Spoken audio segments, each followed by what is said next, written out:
Welcome, friends, back to yet another incredible podcast on Ed Hartman's Wild World of Music and Film. That's music and film, not film and music. Being a composer, what can I say? Anyway, we have the most astounding, bewildering, and easygoing director I have yet to meet. I'm going to meet now. Mr. J, is it SALAHI or SALAHI? SALAHI, that was correct. SALAHI, oh, okay. Like salami.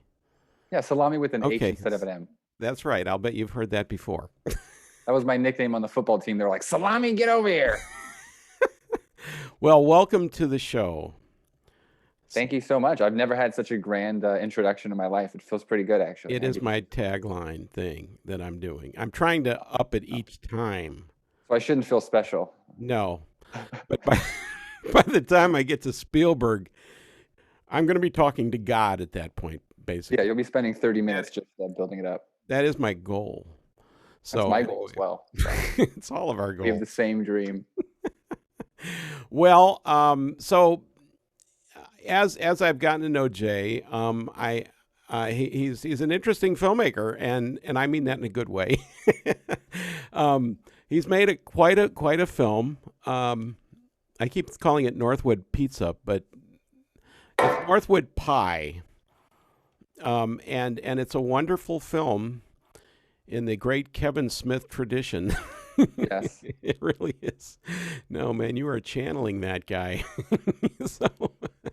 And I like Kevin Smith stuff. He's great. Yeah, I'm a big fan of Kevin Smith. I mean, it's a big inspiration. Anytime you make a movie for $12,000 or $10,000, obviously you have to look at films like Clerks as an inspiration. So. Wow, that was your budget on that. That's $12,000. Jeez.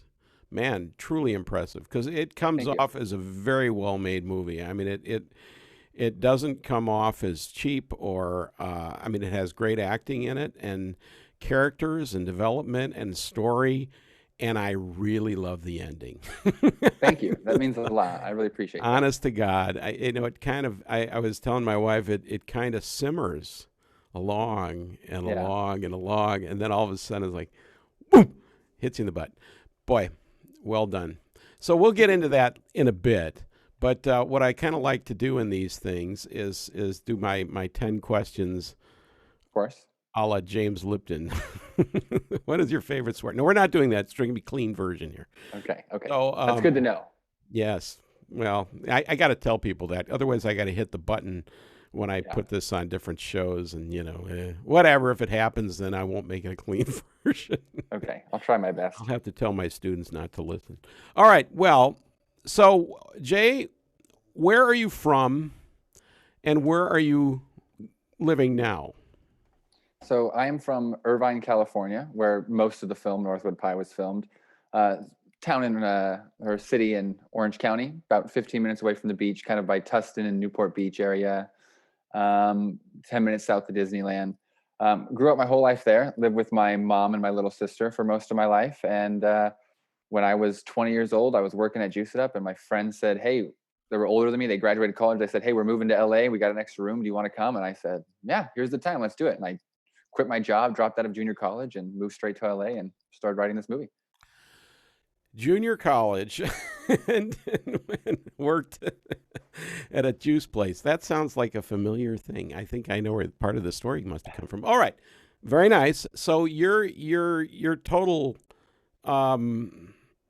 moving was within 50 miles pretty much, right? Yeah, it's funny because to me it's still like I packed up my life and I moved, even though if it was just to the city. But everyone you meet, on a PA job around the city is like, where'd you move from? Everyone's like, Philadelphia, Ohio, North Dakota, Minnesota, and I'm like, what about you? And I'm like, oh, like it's less than an hour away. I see my mom every other Saturday for dinner, so.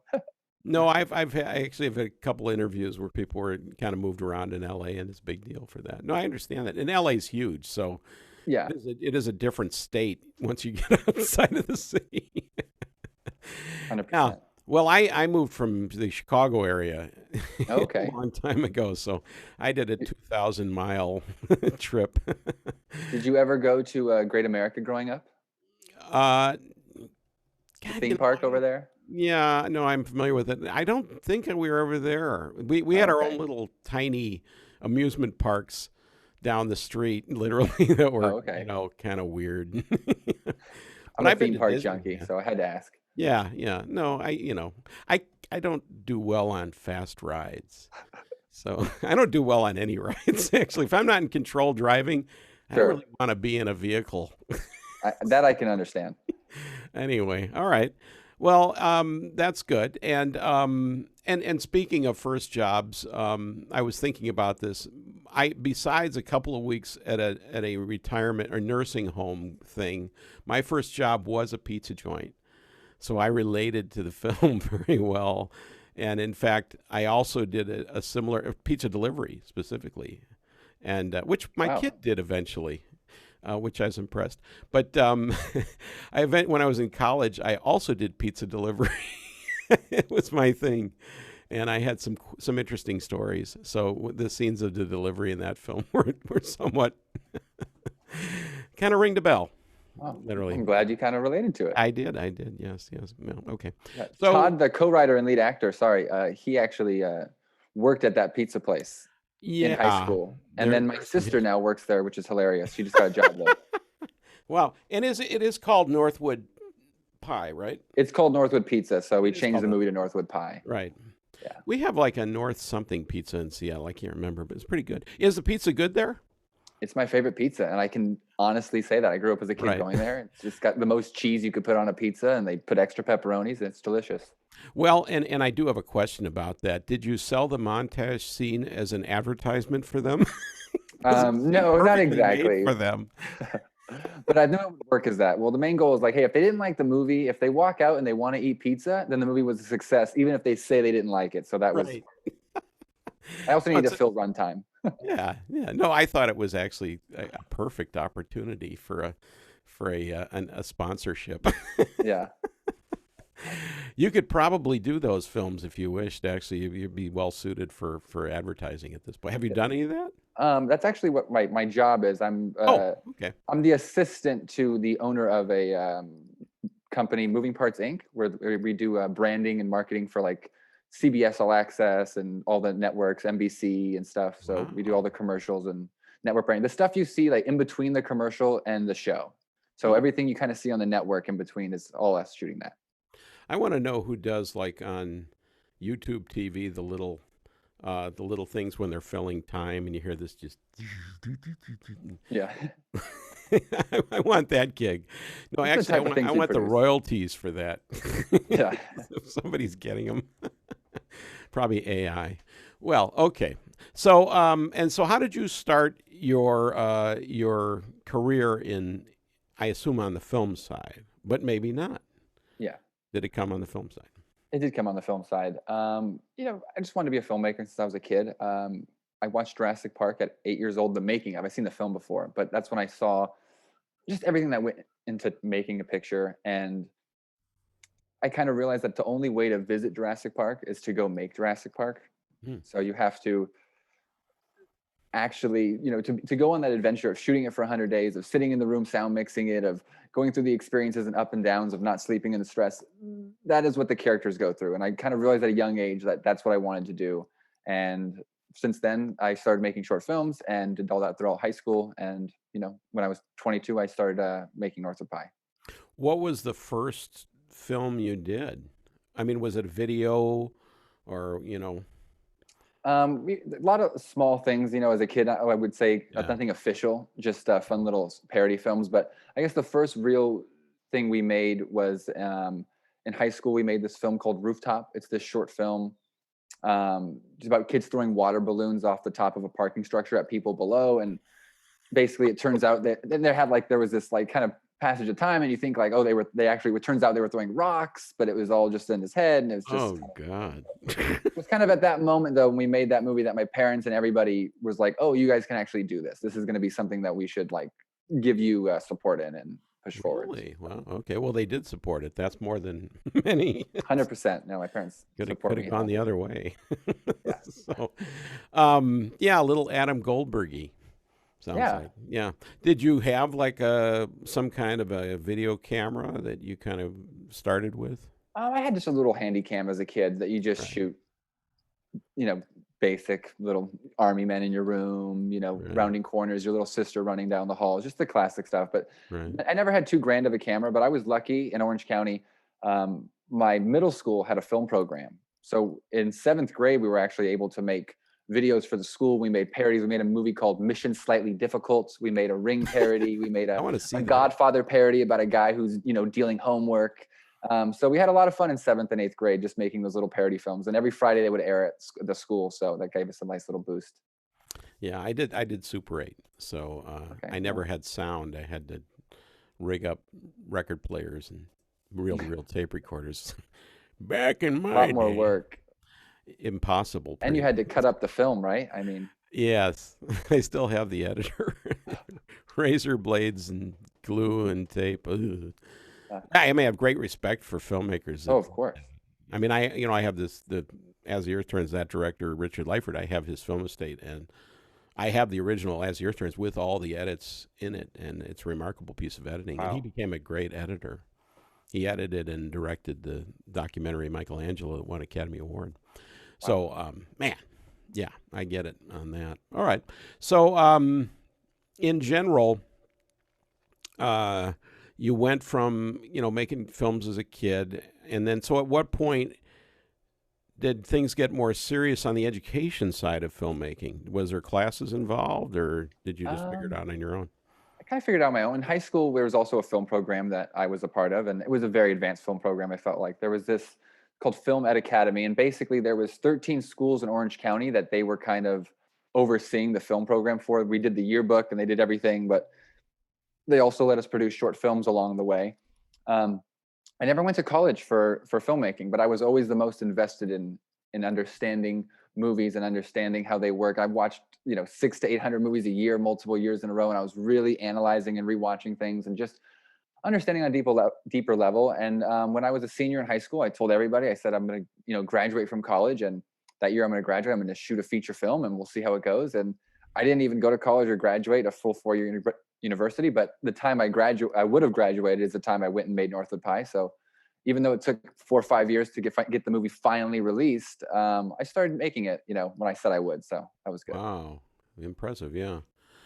Um, and so, but you also had to learn how to organize people. And obviously, as Sure. a kid, you already did that by having kids act in it and stuff like that. But there's technical people involved too. Hmm. So I'm really wondering what astounds me about anybody that tells me that they made a film is knowing how many people can be involved in that. Yeah. You can kind of do a lot of it yourself theoretically, but to really make a film usually takes an army of people. So when did you start figuring that out, the skills of organizing people into Well, armies? it came as I went along making this process. Making this movie was one of those things where when I started writing, I didn't even know I was going to direct it. I didn't know I was going to make it. It was just the idea of, Mm, well, we're going to write it, and we wrote it. And mhm. once it was written, I was like, okay, well, what's next? Like, I mean, I guess I'll direct it for now. I'll just keep going forward with it. I wanted to direct.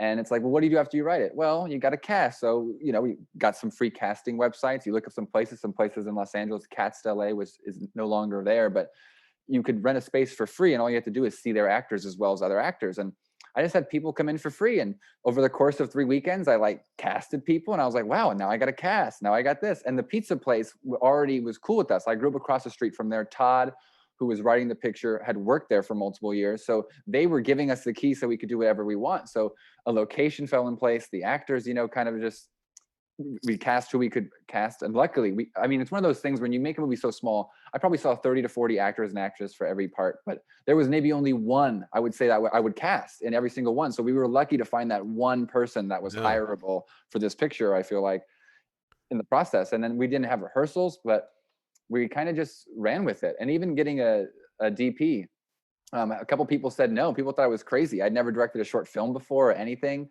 And people were like, you should direct a couple of shorts. And I said, no, you have to direct a feature, because in my mind, everyone directs short films. And Yeah. it's you have to make a masterful short film for someone to really think like, go give you a feature, go give you money. And I had all these friends who went to 4-year universities and were really going to film school. And I felt like they were like taking leaps ahead of me in the film career. And I was just at Juice It Up in junior college. And I realized, you know what? Everyone is in this to make feature films, and just making a feature film, you're doing what everyone wants to do.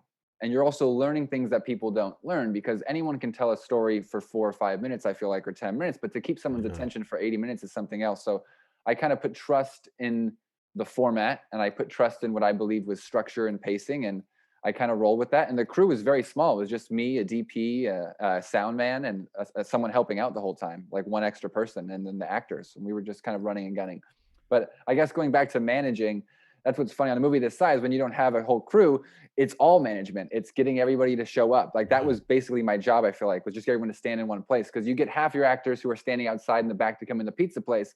Then 2 actors are in the front. You go out to get them in the front. You come back in. The people who are inside are now back in the back. You got to get them. And so just getting everybody organized and to drive to the same location was, I mean, weeks and weeks of planning, and me on my floor with note cards and just trying to plan everything. I mean, it was daunting, but it was just myself pretty much, to be honest. Yeah. Yeah, and I mean, just every shot takes setup. You have some car scenes in there, things like that, and you know, I mean, now there's a party scene, so that's got to be somebody's house. Yeah, so that's actually the house I'm sitting in right now. The whole film is shot in Irvine, except for the party scene, which is my house that I'm currently in. And what's great about that, the small little things I love about filmmaking, I was nervous about, is my house is a 1-story house. But my house, the party, if you watch the film, it's a 2-story house, because there's a scene with the staircase and stuff. Yeah, and I just trusted filmmaking that I'm like, I'm going to use my mom's house for inserts and cut in between, and it will work. The whole shoot, I was nervous for months that I wasn't going to be able to pull off this simple filmmaking trick. Right. But when you cut it together, there's something about it that's like, wow, that's the magic of filmmaking. That didn't even occur to me. That would have been the last thing I would have thought of. Oh my God, that's my favorite thing someone can tell me. Like, not that they like the movie, it's that I couldn't tell there was 2 houses. I'm like, aha. Right, there you go. There you go. No, and yeah, I mean, you know what I keep thinking is that filmmaking is all about what's in there. That's it. You know, when we look around, we get all this other stuff and cues of that show reality, but a film is whatever reality fits in the scene itself, literally. Yes. So yeah, you can play on that all day long. Yeah. Okay, and so, and you did do a short though. You do Ping You're Dead, which is a wonderful short. I mean, thank you. I appreciate really that. well done. I love that thing, and that's got a great story and ending. It's very X-Files. There was an X-Files episode when they rebooted where they go into a automated restaurant. Okay. The robots follow them home. All of the various robots, and it's a pretty funny episode. You should see it. I'll have to check it out. I've seen a few X-Files episodes. My grandma is the biggest X-Files fan. She's seen every episode of every Star Trek season. Your grandma? Every show. Oh man, I'm getting older. Well, I'm talking about the reboot. So recently. Okay. My grandma's seen that too. My grandma's the type of grandma who, I remember when we went to see The Last Jedi in theaters, I was like, Grandma, have you seen Force Awakens since we went in theaters 2 years ago? And she goes, yeah, I've seen it 12 times. I was like, oh, okay. All right. Well, somebody was into movies. Yeah. You know, my grandma back in the 60s, my grandma took us to see Thunderball with Sean Connery. That's pretty hip, man. For your grandma. That's right, yeah. But I mean, for a grandma to take you to a show. Yeah, no, that's great. A little different. And Thunderball, especially at the time too, Bond was pretty ahead of its time, pretty racy. You know, everyone was taking all their kids and grandkids to see that. No. Yeah, I'll never forget that. Okay, but anyway, so the Ping You're Dead, that was, I assume, done a while back. That was before the pizza movie? No, so that's recent. So the pizza movie was shot before. Pizza movie took a while to come out because it was made. Yeah. And then had to edit it, and then getting the music done and getting the sound mixing. And without really money and being able to pay people, I kind of was at the whim of people's time. The composer would do it for the price, but I had to give him 9 months. And I was like, okay, take your 9 months, do what you have to do. So things took a while. So Ping You're Dead came out before, but it was shot pretty quickly. I shot it right before, about a couple months before Northwood Pie was due for release. And then I put it out about a little bit right before Northwood Pie came out. And that's a killer microwave short film. So for people who don't know, and the idea behind that was simple, that Northwood Pie is a very Kevin Smith-esque film, as you said, Richard Linklater, a lot of dialogue, conversation based. So I wanted to do something that was the exact opposite. I didn't want to do dialogue. I wanted to move the camera. I wanted to do crazy things that you can't do when you're just shooting two people talk. You can't flip the camera and slide people down the floor. So I just wanted to have a good time and do the exact opposite and show variety as a filmmaker. Right. No, it's fun. It's a fun little movie for sure. Thank you. Who did the music on that? Was it the same guy as So the? yeah, the same person did the music. And the movie Northwood Pie, there's kind of multiple people do the music because, as you know, there's a Yeah. original score for half of it, and then the other half of it is a band, Right. Midnight Darling, who does most of the music, and it's music they've already made, but was kind of fit into the movie. And then the other half was Matan. Matan Cohen did the score for Northwood Pie, and he also did the score for Ding You're Dead.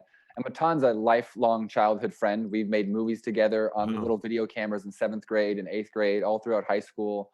And he's a composer, and that's what he's always wanted to do. He went to music school in Ireland for a year. And he's just extremely talented guy. So Did he do the final scene music too? for Northwood Pie, Yeah. yeah, he did the final scene music in Northwood Pie. Well, that's impressive. That is a perfectly executed score for that scene. Oh wow, he'll love hearing that. Honestly, I was blown away. I thought you might have gone to a library for that, but it was too well synced because it keeps getting up. It keeps going up and up and up. Without that music, that would have been a dead scene. Yeah, You I know? agree. It really Yeah. saves it. And to me, I like being on this podcast because music and film is the most important thing. And you can say that about a lot of things, but I mean, as someone, music is what connects you to the emotions. And as personally, I would say 80 to 90% of music I listen to is movie scores, maybe even more. I mean, it's all I listen to. I download the soundtrack to every movie I watch right after. I listen to it in the car, listen to it when I wake up, listen when I go to bed, listen when I'm on my jog. I am obsessed with movie soundtracks. I have been since I was a kid. And there's something about it that, I mean, it's a real journey because a regular song just repeats itself over and over again. And the magic of movie scores, it's a full-blown piece of music, but that favorite instrument, that favorite sound may only come when that character opens the door or when that character goes that one part. So you have this beautiful 8-minute piece of track and maybe you only hear the trumpets at 2 minutes in. And it's something about that it feels living and breathing, which I Well, really and it's related to something visual, so inevitably it evokes imagery in you. It's programmatic, which composers have done over the years. But it's when you've actually seen something specific, then every time you hear that, you're kind of back to that universe all over again. Yeah, and I see you have quite a collection behind you. yeah, I have about like 600 movies or so here. It's wow, you could have a story. The last person I interviewed was Brad Rushing, the cinematographer, and he did this movie called Tomorrow by Midnight about a video store. Oh, I have to see that. Oh man, I don't know if it's available right now. I watched it. It's tremendous. It's really I'll add it to my list. Tomorrow by Midnight. Yeah, I don't know if you're gonna be able to find it, but I can put you in touch. I'll put it on my watch list. I'll find it eventually. This guy's a great cinematographer. He's done a lot of stuff. So anything about in a video store, anything about movie making or movies in general, I'll watch. So yeah, all right. So is there any more on the why? Was it just this? I just like to do this. This is the only thing I can do. Or but why I made Northwood Pie? Why you make movies? Why I make movies? Yeah, I mean, it's the only thing I've ever wanted to do. I mean, as I said, I realize it's the only way to go into a world. Like Star Wars, it exists when you watch it for 2 hours and you can live in that universe there. And maybe you can go to Galaxy's Edge now at Disneyland. But to really feel that experience is to make it, to go on that year-long journey, right? That's like those ups and downs you feel and the stress making it and the happiness making it and those memories is the only way to really experience being in Star Wars, to go Indiana Jones. And like I fell in movies at a very early age as a kid, and it's funny, Northwood Pie is a very more realistic film, and I really do enjoy realistic films, but fantasy pictures as a child is what makes you want to step. The only place you can fight a mummy with swords is in a movie. The only place you can see a dinosaur in a theme park is a film. The only place I can fight alongside Batman is a movie. I mean, I guess you could read books, you could do tons of different things, but I felt like the only way to live that is to go make the movie and be on the whole process, because you're really involved with every art form, as you know, in a film. It's the music. I mean, a whole album of music people will take that to a side. You watch a blockbuster movie, there's 80 minutes of originally composed music that was done for that with a 90-person orchestra. And there's and on top of that, there was a script written before by this amazing person, and the set design, and it's every single art form that we take pride in society coming together in one thing, and it's just it's I don't know, it's magic coming together. It really is. It is, yeah. Well, what was I just thinking? I just lost my train of thought. Um, so are there any filmmaker composer? Oh, I know what I was going to say. I listen to soundtracks.net, I think. Hmm. On it's a 24/7 soundtrack station you can get on your phone on a Oh, radio I've never app. heard of it. I'm gonna have to Yeah, get it. I when I take walks or work out, I just and I'm listening. Oh, here comes Hans Zimmer. Great. Yeah. But so, so are there any? Speaking of those people, are there any wonderful filmmakers and composers you love or hate? Well, I hate to We'll be leave the out the person who hate. says it right off the bat, but I mean, the quintessential answer is always Steven Spielberg and John Williams. But what's funny about that is recently I've been thinking, I was like, am I really the biggest Spielberg fan, or am I just a John Williams fan? Because I was thinking about what's my favorite movies? Steven Spielberg, Star Wars, Harry Potter. I started listing all these movies that John Williams has composed, and I was like, maybe the real reason I love all of these films is because John Williams just has so much joy in his heart and his music that it just makes you can't put it down. So Yeah, I that's just the dis- obvious answer. I just discovered a new composer. I didn't know he's a Russian composer, and I was watching a film on Turner Classics and Edmund somebody, and I started researching him. The frustrating part is I Mhm. watched this film, and it was a silent film that had this score. I'm just trying to remember all this.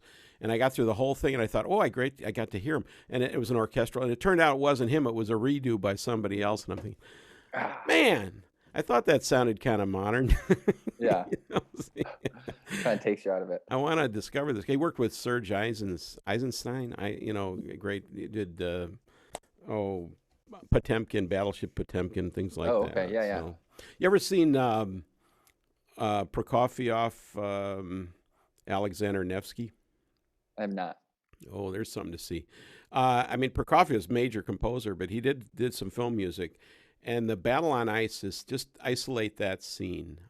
When I was doing Super 8 movies, and I would take my camera up on the ski hill in the Midwest on the 200 vertical Oh, drop hills of Wisconsin. Out here in the Northwest, we have like sure. 13,000 feet heights. But anyway, but I would set that to that piece, and it's a remarkable piece What's the of piece? I'm music. gonna write down right Well, now. it's the Battle on Ice from Okay, Alexander Nevsky by Battle on Ice. Prokofiev, and I think it was Eisenstein. I think was the director on that. It's a famous movie. It's quite a movie. I mean, all the Russian silent movies are intense. Yeah, They're just I blow. have such a gap in knowledge on Russian cinema in the past. I'm Yeah, trying to catch up. It's one of those things where I watch more movies than anyone, and there's just so much content out there that yeah. it's impossible to get through. And I'm trying to slowly get through all of these old films. I feel like I'm going to take the next 2 decades to get through most of them. But Well, Turner Classic Movies is a good place to go for that. I mean, they're yeah, constantly killing you with stuff. I keep seeing more and more. And they have on Sunday nights, they have a silent evening that they do. I'll have to check that Anyway, out. and they did a women in film thing Mhm. for about 14 weeks, and I got exposed to a massive amount of women filmmakers. Unbelievable that went back, over 100 years. Some of the first People we've movies. never heard of that are just making phenomenal That's films. right. Yeah, Yeah, check yeah. it out. All right. Anybody else you can think of as far as combinations or what Uh, favorite movie? When you think about a favorite movie that musically, what's your favorite score with a film? oh man, my favorite score with the film. I lost you. It's a tough question. I mean, I always want to go to John Williams, which is tough. It's one of those things where I'm the guy who's like 10 favorite movies are movies that John Williams scored, and then everything else is after that.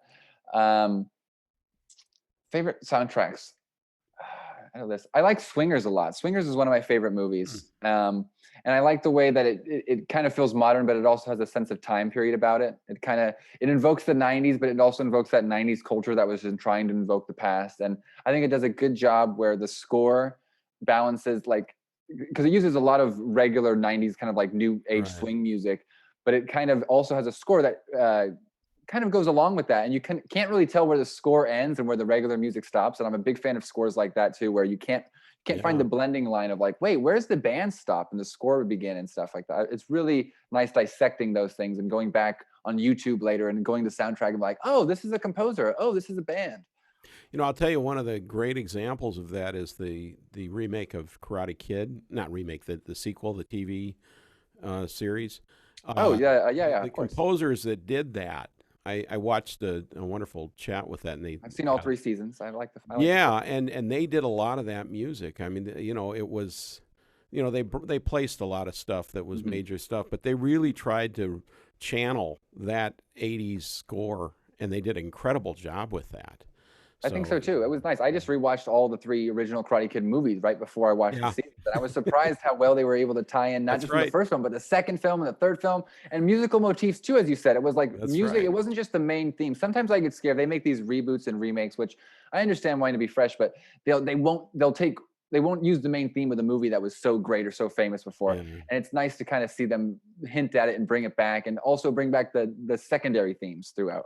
That's right. Yeah, yeah. And the deeper the composer, the more you have secondary themes, you Sure. know, which don't always occur that much. You know, Which is it's more my problem, yeah, I think, with movies today. It's a little bit, I kind of miss the classic, every character has their own sound and their own motif. And I kind of get lost in the monotonous, the sound design mixes with the that's music. right. Yeah, It's beginning a little stale for me.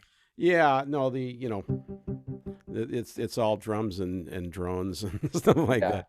Yeah, there's the theme is like, you know,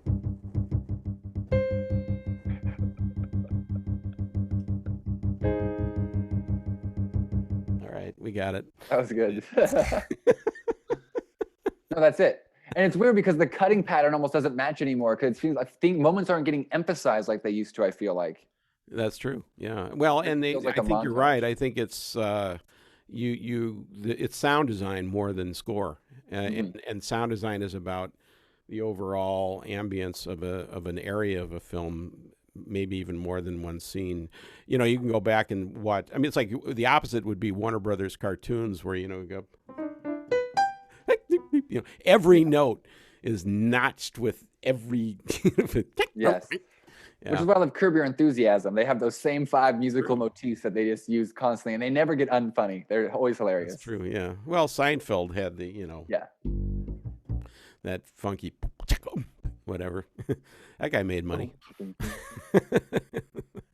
I want a piece of that. Yeah. All right. And let's see here. So genres. Mhm. Are there film genres that you go to or you know, keep coming back to?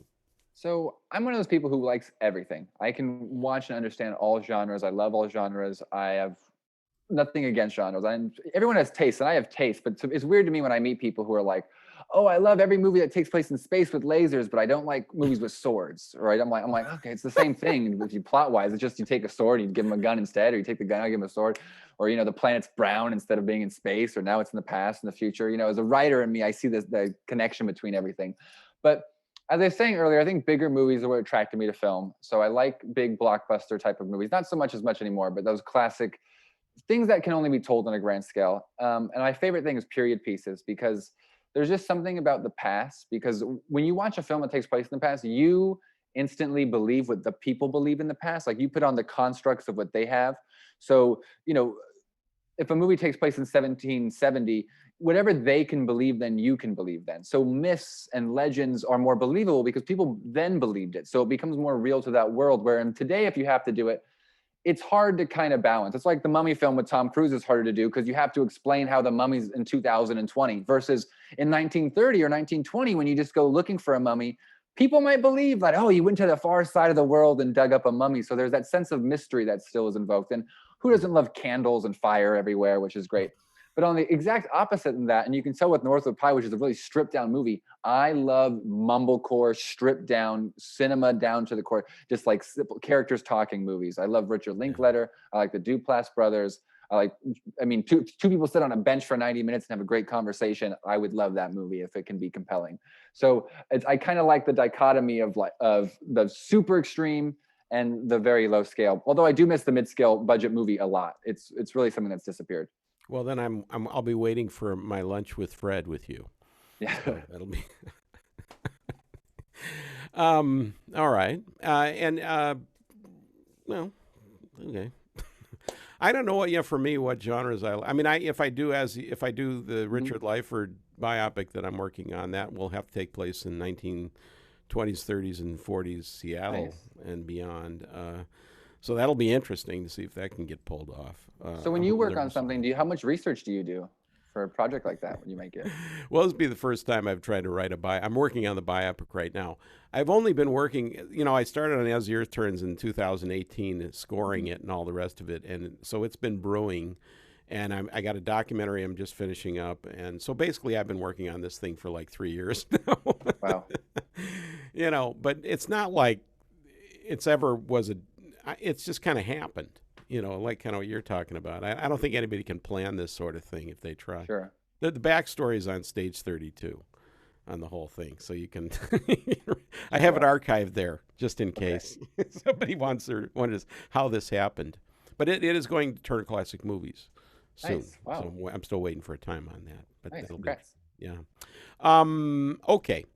So, we talked about collaborations. Are there any besides, Williams and Spielberg, any other collaborations you've kind of? Oh, I mean, there's so many. I mean, let's first. Who's someone I was just looking at a second ago that I really? Rob Simonson is someone I actually like. He did the Way Way Back soundtrack. He mostly does like acoustic guitar type of music, but he's done a few indie films, and I actually used a lot of his music as the temp music for Northwood Pie in the emotional scenes when people were talking. Yeah. So it's very simple. I mean, as classic, just a guitar and maybe one other thing in the background overlaid, but it really kind of makes you lean into the picture when people are talking. So I've used a lot of his music in temp before. I'm a big fan of. I mean, all the big composers. I mean, it's hard to say. I mean, I was a huge fan of James Horner. Yeah. Going back and just rewatching his films, and you just see his evolution and just the emotion he's able to put in the stuff, and how he was actually interesting looking at the time period, the 90s. I like a lot because movies, when they were designing scores, they had to design music that some form of motif that could also be moved into a pop song or be moved into a song that can play on MTV. So it was interesting to see coming up with these themes multiple times with like Braveheart and with Titanic, that both can also work as a love song separately as well as a complete score. It's just masterful music. And then Alan Silvestri is great, and who doesn't love Hans Zimmer? I've seen him in concert a few times. Carter Burwell, I saw him do a talk recently about, because I had a track in The Blind Side and he did that score, which is an incredible score. Yeah, a little football track off screen, Sure. I just got my quarterly payment from BMI. Thank you, Blindside. Nice. 2009, still paying. Yeah. Yeah, 15 seconds of fame, man. Anyway, he's worked with Joel Cohen, I think, and Ethan Cohen, those guys. He does a lot of their stuff, and and they do a lot of placed stuff too. A lot of their score is full of other folk songs, things like that. Yeah. I have a Well, question for you, if you period. don't mind me asking. Yeah, go ahead. As a composer, how do you feel about temp score? With someone coming in and they have a lot of temp score, do you like hearing temp score? Would you not like hearing temp score? Well, I mean, before I started to score, I got into this through placing music on film and TV, like, a track in The Blind Side or something. And so I was just creating music tracks. And then slowly I got into scoring. And because I've been working in film licensing, that's all about references. So I got quite used to, I need something that sounds like this. You can't say that anymore because they don't want a paper trail. So sound alike is taboo. Now it's in the style of. Yes. Or, in the vibe of, but it's never, that, because it's too close. And I have some tracks that are really close. Nobody heard that. But anyway, so that I was used to it. As far as in scoring, it's good and bad. Yeah. It's good. It kind of gives you direction, because when I start with working as a filmmaker, I have the entire universe on the palette. What do you want? I don't know what the hell to put in here. I could put a violin or a flute or a rock and roll guitar. I don't know. And for me, it's going to depend on the piece.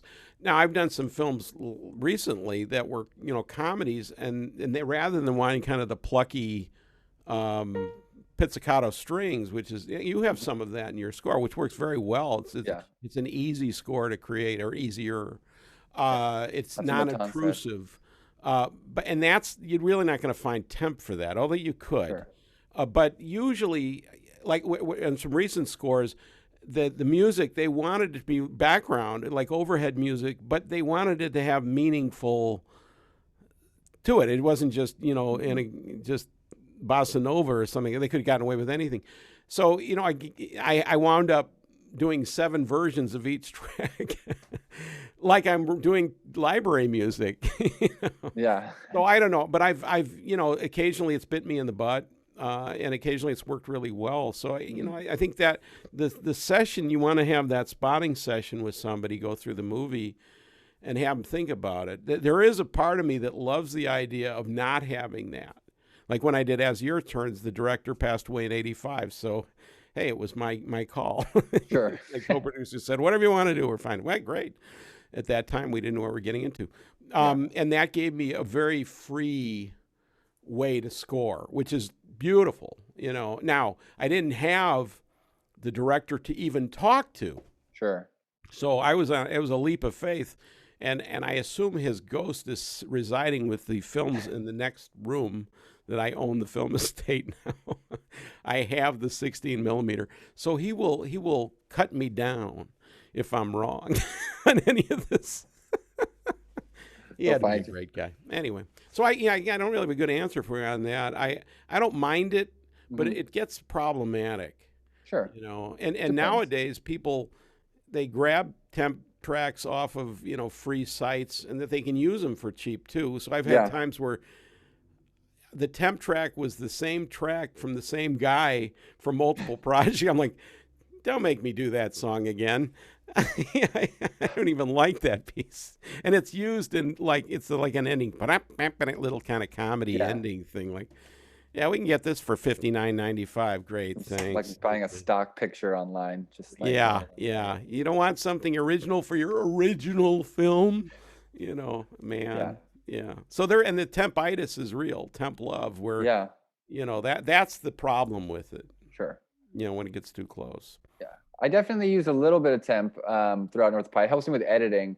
I don't like trying too much music, but like the ending scene, which you said you enjoyed, an energy. I actually, back to John Williams, I put Harry Potter Quidditch music under it. So like him playing the pinball machine is actually Harry reaching for the golden snitch the whole time. Right. I gave it that. I needed it more personally to give myself a structure when editing. Because it's so hard sometimes when you have so much footage, and I'm like, okay, who do I cut to? They're playing pinball, and it almost gives you like, hey, this is a song, this works, this is a big move, and it gave me a little bit of a pace to everything that I eventually changed up, and Matan changed the score, and I actually tweaked the movie a bit to help with the score a little bit, but it was a good starting point, at least for me, editing, to kind of like at least structure the action. No, again, there's times when it's fine. I tend to, because I did the whole licensing thing. If I'm asked to do a film, I'll probably say, hey, if you have temps, send me a list, give me links, and I may even throw them in the film just to see where they are. You got to make sure. I've had times where people will give me the film and the temps are embedded in the track. I can't get rid of them. Like, oh yeah, I need the dialogue separated from the temp tracks, man. I can't, because then you can't dodge the dialogue, right? No, so there's a whole process involved in this. It gets pretty crazy. But I get you on that for sure. All right. And speaking of Northwood Pie, kind of thinking about that in your score. Again, I heard you do have kind of the classic. Let me see if I can create the atmosphere of that kind of the love themes. It's a little bit more love making, but that's about pretty close. Yeah, electric piano, sparkly. Yeah, nothing like that. I've done that. Films. No. So again, so it was were the choices. Did the composer do a lot of that? Was it more spotting between you guys? What was the balance on that?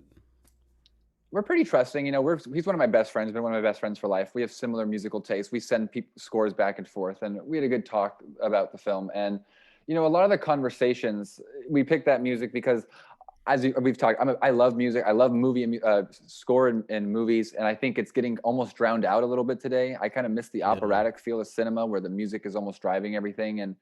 But with a movie like this, you have to pick and choose your moments. So the ending, as you know, we went big and operatic. There's a few moments, but I still wanted there to be music, even though there was dialogue. So that means we had to pick something simple, something that's light, that if you listen to it and you pay attention for a motif or just for, 8 seconds, you can smile, but something that also fades away in the background, but just kind of gives it a little bit rhythm into the back. So, because there's a lot of long conversations, and it was risky making an indie movie. You have 5 minutes straight of just two people in one shot talking.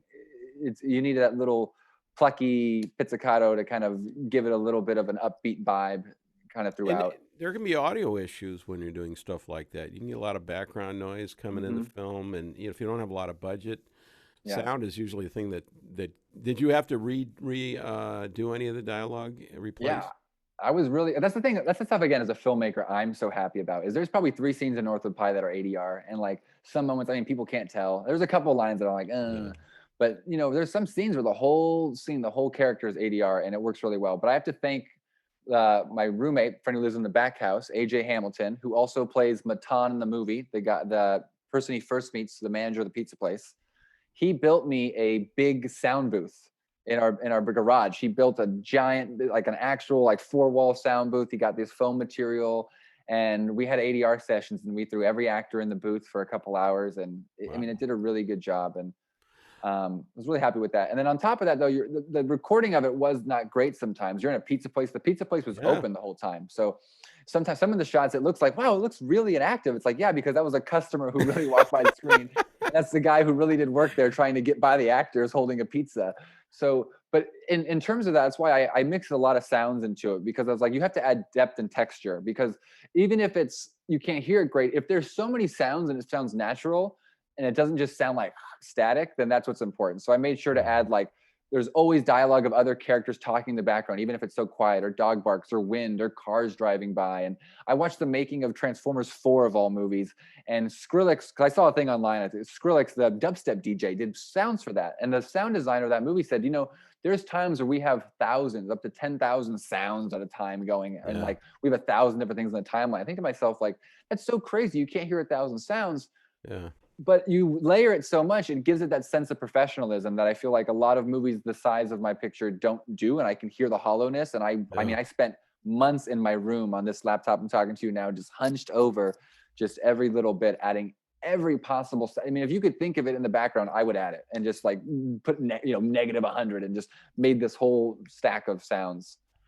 Well, and you got to get room sound and all the rest of it, exactly. or you can have some real problems. That I've seen that recently in some films where it's like you hear this, going from one scene to another. In fact, I got that's the most biggest amateur thing. He goes, it's the same thing. If you turn on something and you see perfect picture, you see a beautiful scenery, but you hear static, you'll change the channel faster than if you're looking at static but hear wonderful sounds. Audio really is more important than people think. That's right. That's right. Well, that's what makes me professional. Scale and scope doesn't come from picture too. You see a movie in theaters and you're like, wow, it feels big. That's because the sound is mixed properly. That's right. That's right. Yeah. It's an illusion. The whole thing's an illusion. Everything is an illusion. I'm an illusion. I'm actually AI myself. That's incredible. Yeah. Isn't it? Like an X-Files episode. Yeah. That's right. This could be. I was just thinking, you're talking about theme parks. In the future, there will be a theme park where you go back to 2020 and get to experience COVID. That'd be a movie, wouldn't it? Yeah. I think we got an idea here. I'm sure we're going to get way too many movies for the next 20 years of all of this past in COVID times. Or it's going to be the new steampunk, right? There's the alternate future of what was the future like if it happened earlier. What would happen 20 years from now? What happened if COVID got worse? People are going to make all those movies it's 2026, but the world's dystopia, but we're actually in 2040 watching it, That's right. There's going to be a lot of films like that. It'll be a lot like this. Yes. I'm waiting. Actually, what I'm waiting for is we're not going to get, let's say another pandemic doesn't happen for a while. We get out of this, but 50 years from now, the style, everything comes back in. You kids start wearing masks just to wear them.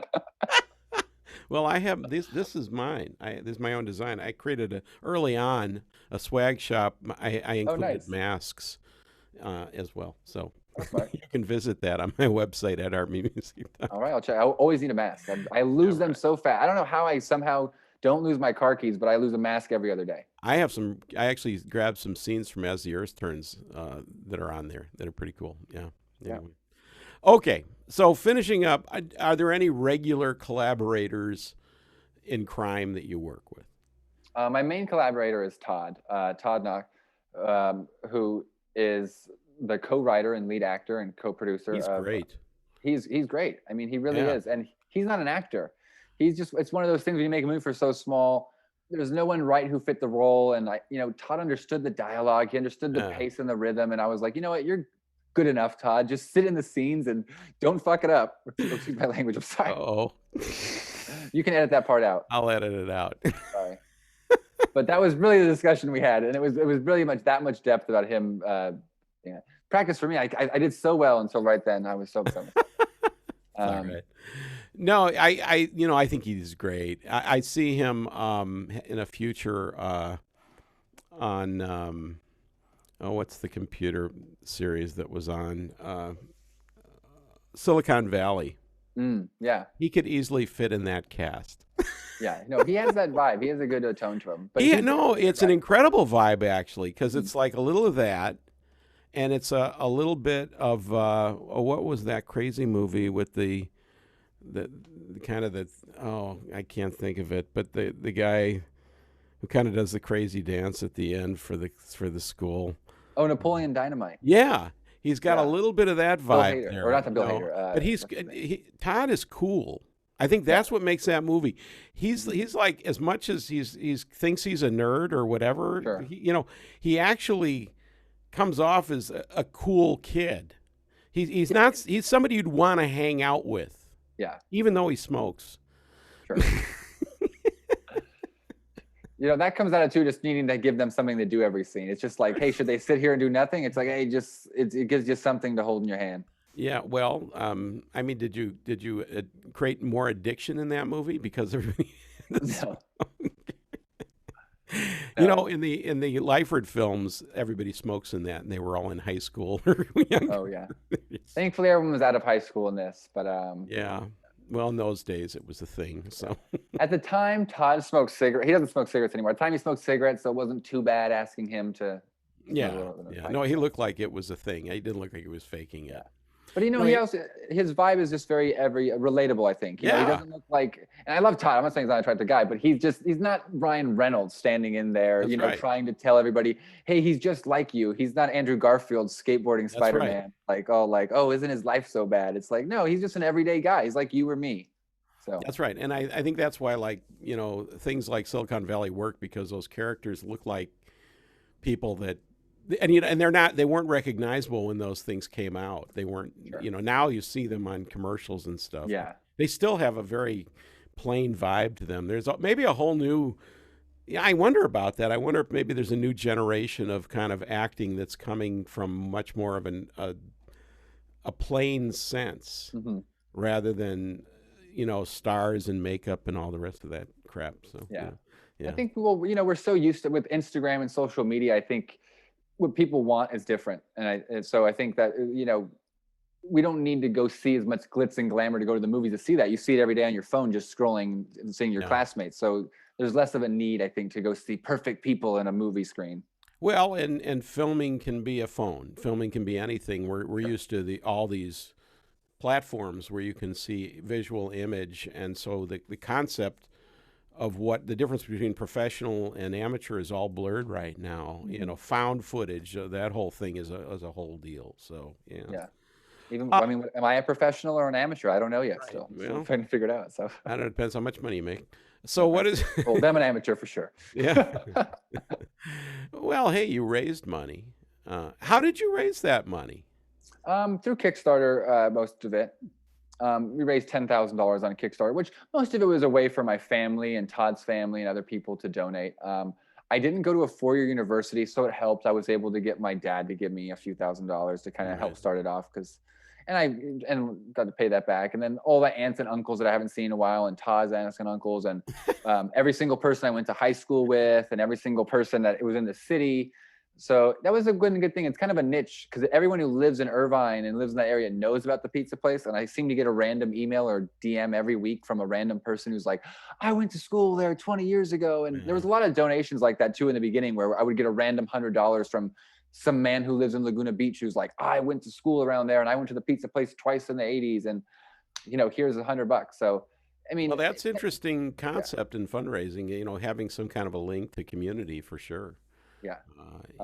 Did you have kind of bonuses and things like that for people to participate in? Yeah, not much. It was just like, I'll give you, a poster and stuff like that. No, I didn't really, I couldn't offer too much. So. Right. Well, it's pretty, impressive. It really is. And what's your goal coming in the next six to 12 months? So working on now, I have another feature film that me and Todd have written that I'm very excited about. We've already raised, the last film was made for about 12, and so far we've already raised over 30 for this. So wow, I'm pretty excited. I think I should get a bit more. And I don't have an agent or manager yet, but I'm, gonna spend the next couple months maybe gonna try to get an agent or manager now that COVID is maybe slowing down. And so next January I'm gonna shoot for sure. I'd like to shoot earlier, but to give it time for everything, I'm not rushing. Next January I'm shooting. I learned this with Northwood Pie. It's how I actually got it done. Was you have to pick a date with something. If you just want to in your head, one day I'll do something, sometimes it doesn't work. If you just say, hey, September 17th I'm shooting, and things will just kind of slowly fall into place. And that's what I did with Northwood Pie. Is I didn't even believe I could make a movie. I just threw a date out there, and just slowly, one by one, I accomplished things to get there. And I originally was going to shoot in the fall, but now that I've got some more money and I'm going to shoot another short film before, I decided it's okay to take a couple more months to try to see if I can get an actor or an actress or someone, a TV star or someone on Disney Channel or someone to be a part of the picture. So. And you can bring in all your aunts and uncles. Yeah, exactly.